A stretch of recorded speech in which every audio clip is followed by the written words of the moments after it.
Hai korang, Assalamualaikum. Kali ni saya nak share korang resepi Red Velvet Crispy Cream Puff. Okay, so korang jom kita mulakan. Okay, first kali saya masukkan 100 gram butter dan 250 gram air. So kita masak dulu sehingga butter dan air kita ni menyatu. Okay, kemudian saya masukkan 1 sudu kecil garam. So kita kacau dulu sehingga sebati.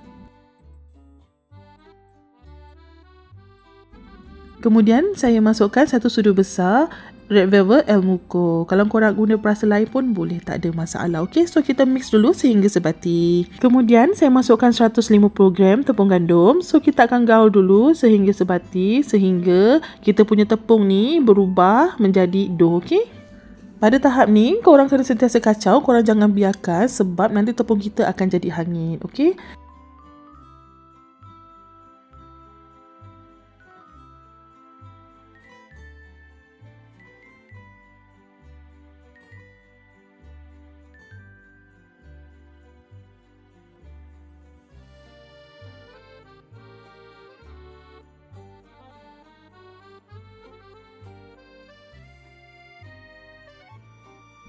bila adunan kita dah jadi dough, so kita akan sejukkan seketika. Okey, so bila dah sejuk, saya masukkan dalam bowl. Saya tambahkan sedikit esen vanila dan kita akan menggunakan 3 biji telur. So pertama sekali kita akan masukkan sebiji telur, kita akan mix dan kemudian kita akan masukkan telur yang berikutnya dan kita akan mix lagi. Okey,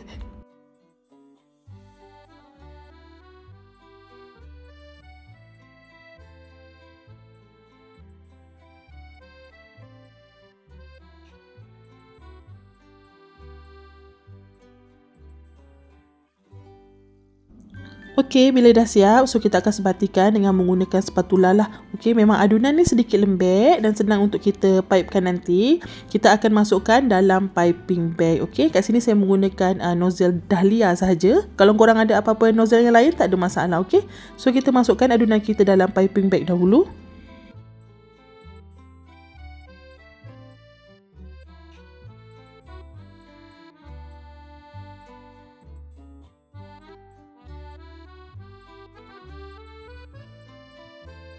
Okey, bila dah siap, so kita dah boleh pipekan lah dekat kita punya loyang pembakar. So kat sini saya buat saiz 50 sen. Kalau korang nak masak dengan cepat, korang buat saiz lebih kecil sedikit daripada saiz yang saya buat sekarang ni. Okey, so kita akan pipekan sehingga habis.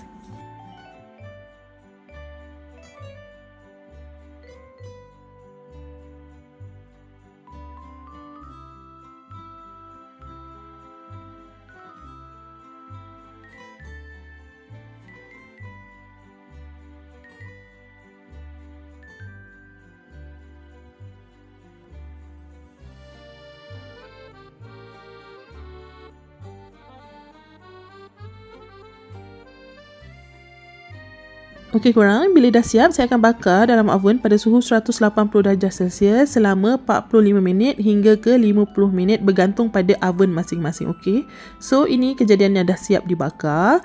So sekarang kita akan lubangkan dekat bahagian bawah dia untuk kita masukkan inti.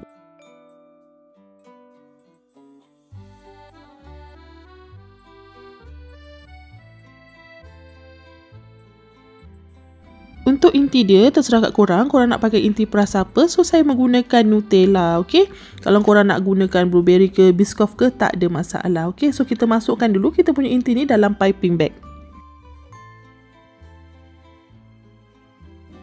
Bila dah siap, so kita akan potong sedikit dekat depan piping bag tu. Dan kemudian kita dah boleh picitkan ke dalam kita punya cream puff. Okey, korang kena picit sampai korang rasa penuh, jangan letak sikit. Kalau sikit dia tak sedap.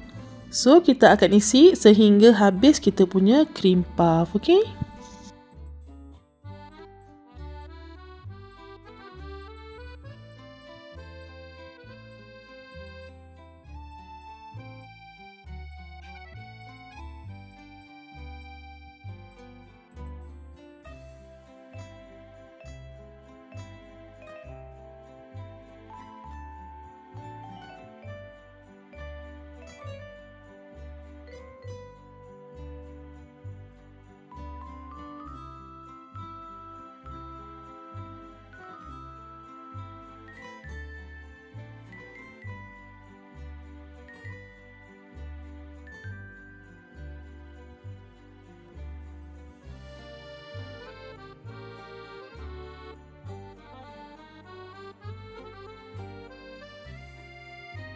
Okey korang, inilah hasilnya red velvet crispy cream puff kita. So korang, terima kasih kerana menonton. Kita jumpa di next video. Assalamualaikum. Bye.